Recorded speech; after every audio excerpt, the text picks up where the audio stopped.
It's me, Bren, and I have a hibiscus leaf cutting in on my, he's photobombing me. There we go.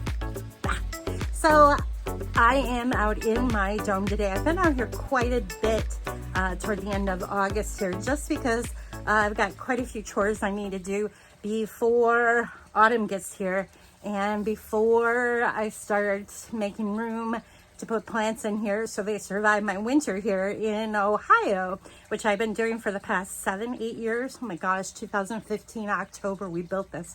So the dome's got a birthday coming up. We'll have to have a birthday party. Anyhow, today what I'm going to do is talk a little bit about the stevia that I grew. You know stevia, a lot of people like to use it when you're trying to stay away from sugar and whatnot.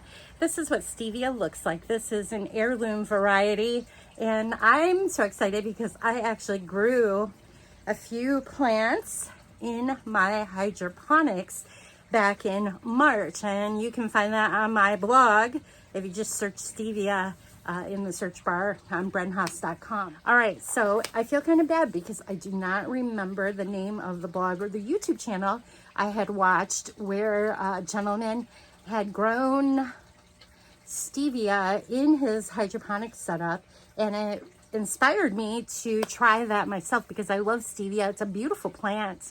Even when it gets drapey like this, it's still really, really pretty. And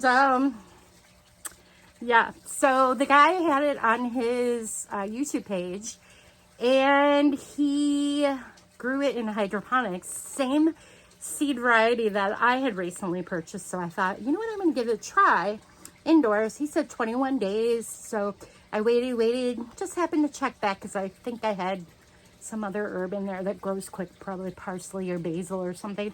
And I looked at it and I couldn't believe it. All 6 of the stevia seeds I put in actually were sprouting, and they may have actually been sprouting before the parsley did, which parsley comes up really quick in my hydroponics. So anyhow, it took off. I was so excited because I've never had success growing the seed in soil. I don't know, it might have just been the variety. This was the first time I was growing heirloom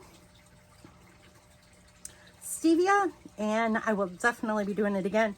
Actually, come to think of it, I am going to let this one keep growing because I'm hoping it will flower, because if it flowers, I'll be able to get some seeds off this and save the seeds and do that whole process again. Maybe that would be cool. There you go. So come about, I want to say it was May, maybe early May, might have been late April. The plant was big enough that I brought it out of my hydroponics in the little, you know, they grow in a little cork thing. And I took it out of the hydroponics and I brought it out here and I potted them up in a hat, like roughly, I think this is a half gallon container size. I think. Chris doesn't say on here, but that's okay, this size. And here's one of them. I didn't harvest this one back. It would normally be growing upright and bushy, but because I had it in one of my shelving units, it was reaching back to the shade, sun, morning sun, late afternoon in the summertime. And it grew like a trailing plant, which is pretty cool because it grew beautifully. I have tons of stevia. This is only a little bit of it. I've got like a whole nother tray here. And so what I do is I'm going to, this time of year, I'm going to cut this back because I'm going to make sure I've got good soil in there. And I'm going to try to winter this plant over in my dome this year. Again, I did this a couple years ago. I actually wintered over a couple of stevia plants that I had brought home from a garden event show. And it was cool because I was able to harvest off it all winter. And it survived very well in here. I think I killed it. Boy, it wasn't the winter though. It wasn't the dome that did it in. It was me. I overwatered it in the summer. I think it just got so hot in here. And I had it in one of the hotter zones rather than a cool zone, which I've learned over the years. And that's what did it in. So, but that was a different variety. That was a hybrid.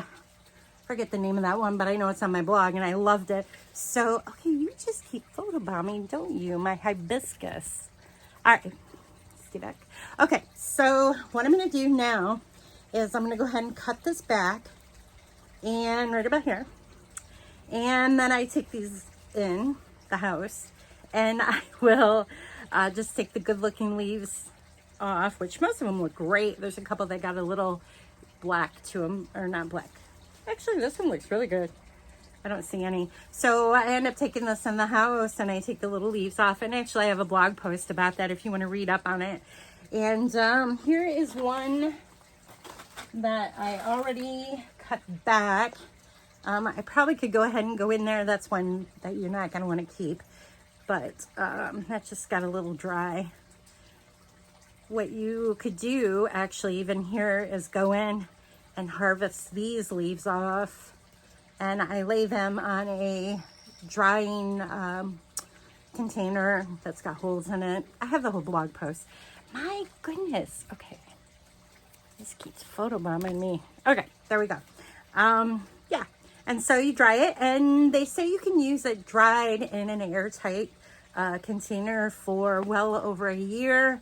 I hate to admit this, but a few years back, I had some that I had dried, and it had been in the container for about 5 years, and I still used it, and it was good. I didn't die or anything. I didn't get sick. So, but I don't recommend that because there are some guidelines in the preservation rule book, and I think it's on the FDA or the USDA site, that actually you should follow to see what they recommend when you are preserving food and things like that, because you really could get sick with things like that.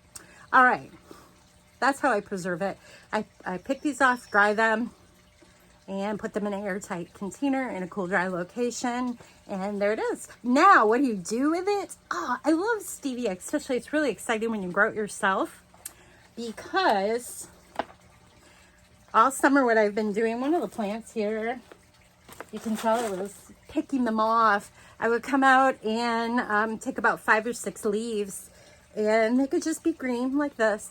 And when I have a canning jar, about a quart size canning jar, and when I put my hot water in it with the tea bags, I'll throw about 6 or 7 of the leaves in there with it and just steep it for a good not even half an hour, like 15, 20 minutes. And you will be amazed, especially this variety. It's so yummy. It does taste like you dumped a bunch of sugar in it, only there's no sugar. It's just an herb. So it's pretty healthy for you if you do that, as opposed to putting real sugar in it. So there's what I do with it. I also, one year I took and steeped it and then used the water in a recipe. Oh, I used it in a pickle recipe I did. That's on my blog too. And that actually was pretty good. It wasn't like sugar, because I'm used to sugar, but it was really good. And it's an alternative if you're trying to stay away from sugar. So I'd love to hear from you. So be sure to comment on my blog or on the YouTube video here if you're watching this. I want to hear your experience with the stevia, or maybe you have another herb you'd like to recommend that you've grown or have a question. I'd love to answer it. Thank you so much for watching my video today. I hope to do more videos from the dome this year, since it's a big year. Is it 8 years? Oh my goodness. Holy cow, and this thing is still standing. All right, thanks guys. Have a good one, and be sure to connect with me.